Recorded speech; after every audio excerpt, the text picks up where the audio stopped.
Buddha by की सहगल हवेली शेख रशीद अहमद साबक वज़ीर दाखिला और अवामी मुस्लिम लीग के सदर चेयरमैन सरबरा शेख रशीद अहमद की लाल हवेली कैसे बनी। एक तहरीर है।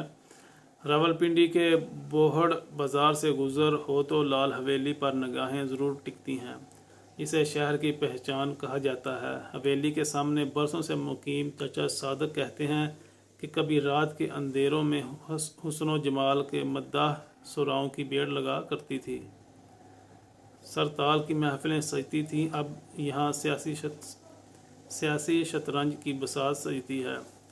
लाल रंग में रंगी ये इमारत किसने बनवाई? शेख रशीद अहमद साहब के पास कब से है और रावलपिंडी की बाकी इमारतों से कदर मुख्तलिफ इस रहायशगाह की तारीख क्या है? ये वो सवाल थे जिनके जवाब ढूंढते ढूंढते हम बोहड़ बाज़ार जा पहुँचे। हवेली के आस पास दुकानों के थड़ों पर बैठे बुजुर्गों से हवेली से जुड़ी दास्तानें सुनकर कदम महकमा औकाफ की जानब बढ़ते चले गए, जहाँ 4 दिन मुसलसल चक्कर लगाने के बाद कोई ज़िम्मेदार अफसर तो ना मिला, लेकिन वहाँ मौजूद अहलकारों ने कुछ कागज़ उलट पलट कर बताया कि हवेली के कुछ हिस्से, जिनमें मंदिर भी शामिल है, महकमे के पास हैं, जबकि एक हिस्सा शेख साहब का है। वाज़ेह रहे कि हाल ही में डिप्टी एडमिनिस्ट्रेटर मतरूका वक़फ़ इमलाक रावलपिंडी ने अवामी मुस्लिम लीग के सरबराह को 7 रोज़ में लाल हवेली खाली करने के लिए नोटिस जारी किया था, जिसके खिलाफ शेख रशीद ने डिस्ट्रिक्ट एंड सेशन कोर्ट से रजू किया है। जिसके बाद डिस्ट्रिक्ट एंड सेशन कोर्ट ने मतरूका वक़फ़ इमलाक बोर्ड के फैसले फैसले के खिलाफ फैसला दिया और कहा कि वो शेख रशीद को हवेली में ही रहने दें और उनको खाली करने का ना कहें। इसी तरह का कुछ फैसला दिया है।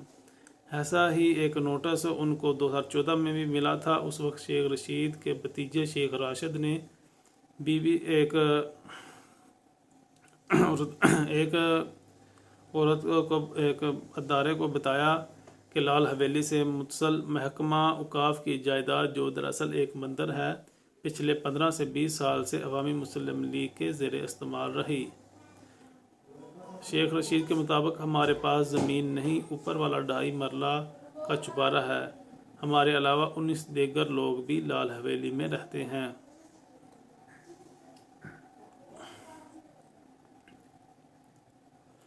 हवेली अंदर से कैसी है कि कैसे एक हवेली में मोहब्बत के लिए बनाई गई राहदारियाँ सियासत की भूल भलियों में की नज़र हुई? क्या इससे जुड़ी दास्तान के किरदारों को अब भी हवेली के अंदर जाकर महसूस किया जा सकता है? ये एक ऐसी कहानी है जिसका तल्लुक़ इसकी मलकियत से जुड़े कानूनी तनाज़े से है। शेख रशीद अहमद अपनी किताब फ़र्ज़ंदे पाकिस्तान में लिखते हैं कि पाकिस्तान बनने से बहुत पहले की बात है कि जेहलम के एक खुशहाल हिंदू घराने के चश्मो चिराग बैरिस्टर दुनराज सहगल एक शादी की तकरीब के लिए सियालकोट गए, जहां उन्होंने बुद्धा बाई को महवरे रक्स देखा। दुनराज को बुद्धा के घुंघरों की झंकार इस कदर बाई के वो इसे दिल दे बैठे। मोहब्बत की इसी कहानी ने लाल हवेली की बुनियाद रखी। दुनराज बुद्धा को अपने साथ रावलपिंडी ले आए और बोहड़ बाज़ार में एक शानदार हवेली बनवाई, जो सहगल हवेली के नाम से मशहूर हुई।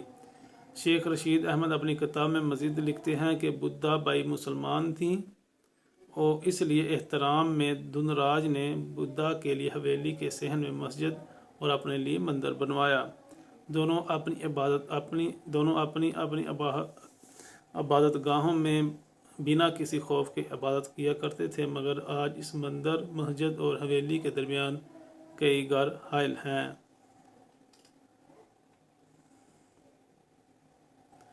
आस पास के पुराने मकीन बशमूल चाचा सादक, चाचा अमीन और चाचा रहमत बताते हैं कि हवेली में आने के बाद बुद्धा सोमोसलात की पाबंद हो गई थी। आहिस्ता आहिस्ता गाना सीखने वालों की तादाद कम और बुद्धा से इस्लामी दरस लेने वाले बढ़ते गए।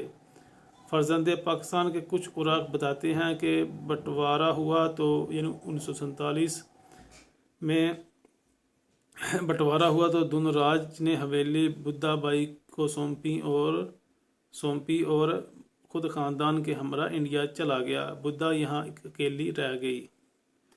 ادھر عدالت نے اس حویلی کو متروکہ ملکیت قرار دے دیا، جس کے بعد حویلی کے 20ویں حصے میں سے صرف وہی حصہ بدھا بائی کو مل سکا جو آج لال حویلی کہلاتا ہے۔ یعنی کہ اس حویلی کے 20 حصے کیے گئے، ان میں سے ایک حصہ بدھا بائی یعنی جو عورت تھی اس کو مل گیا، وہی لال حویلی کہلاتا ہے۔ باقی متروکہ وقف املاک کی ملکیت قرار دیا گیا۔ عدالت میں بدھا بائی سے جج نے کہا وہ بیان دے دیں کہ وہ ہندو ہو چکی ہیں یا دن راج مسلمان ہو چکے تھے۔ عدالت میں بدھا بائی سے جج نے کہا کہ وہ بیان دے دیں کہ وہ ہندو ہو چکی ہیں یا دن راج یعنی کہ جو ہندو تھا مسلمان ہو چکے تھے۔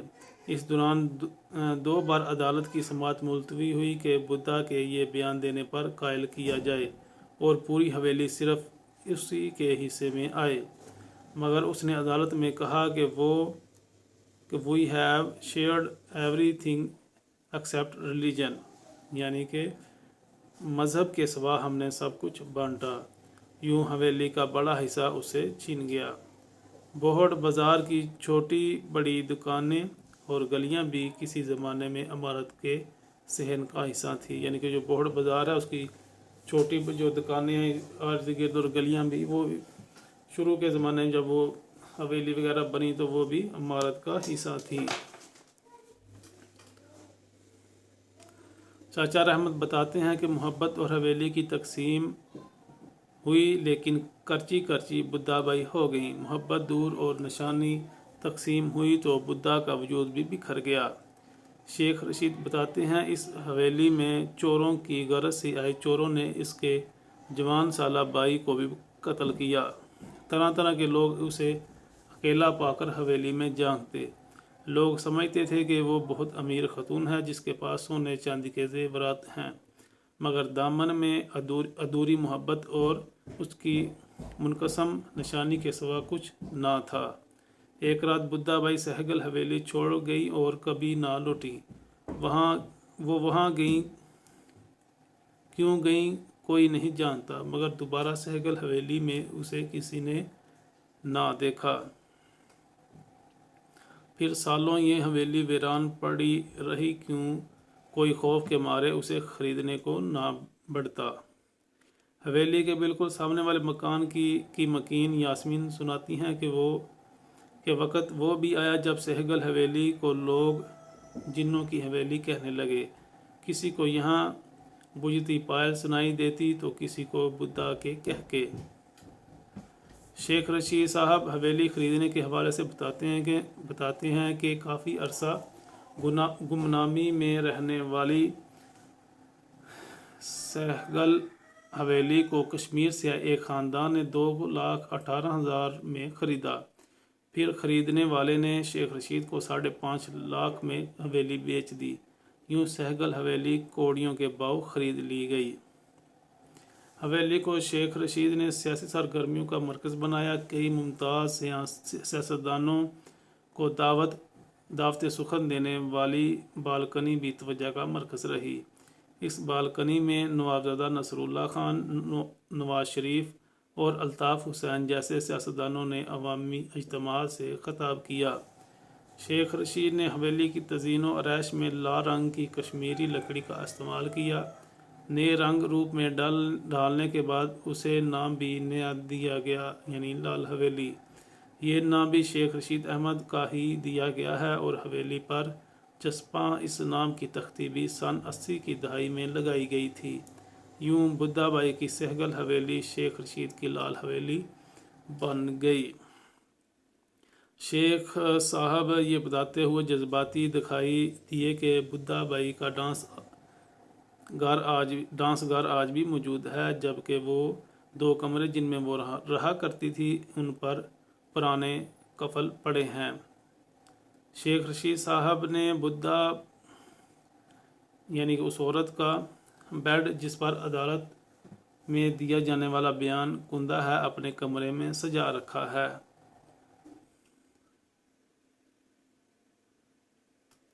शेख रशीद ने अपनी किताब फर्जंदे पाकिस्तान में लिखा कि एक बार कश्मीर से एक अफसर हवेली देखने आया। वो रो पड़ा और बोला, ये मेरी माँ बुद्धा की हवेली है। शेख साहब कहते हैं हमने उसे रोकना चाहा, बुद्धा के बारे में जानना चाहा, मगर वो कुछ कहे बगैर ही चला गया। बुद्धा के लिए बनाई गई मस्जिद अब बाज़ार की रहायशियों के इस्तेमाल में है, जबकि मंदिर की हालत मखदूश तर है, जिसका कोई वाली वारस नहीं। शेख साहब को हवेली छोड़ने के फिर से अहकामात मिले हैं, लेकिन वो अपनी निजी और सियासी महफिलों में एक जुमला अक्सर कहा करते हैं कि अगर मुझे चॉइस हो कि ज़िंदगी या लाल हवेली, तो मैं लाल हवेली को चुन लूँ। ये थी लाल हवेली, जो रावलपिंडी की भी एक पहचान के तौर पर भी उसे देखा जाता है। और शेख रशीद जो बहुत मशहूर सियासतदान है, करदार चाहे उनका जिस तरह का भी है, मगर वो पाकिस्तान में एक नाम है। उनको शेख रशीद एक ब्रांड का नाम है। तो वो जिस रहायश में रहते हैं उसे लाल हवेली कहते हैं। इसका पहला नाम सहगल हवेली था। किस तरह एक हिंदू जो थे उनकी और एक मुसलमान औरत की बुद्धा बाई जिनका नाम था, उनकी शादी का तो इधर जिक्र नहीं, मगर उन्होंने किस तरह वो फिर उधर आकर रहे और फिर किस तरह आहिस्ता आहिस्ता तकसीम हिंद के बाद जब पाकिस्तान बना तो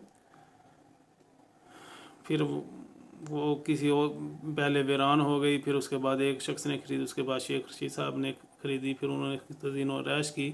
और ये थी लाल हवेली की मुख्तसर सी मगर जामिया मुफस्सल तफसील के साथ एक कहानी।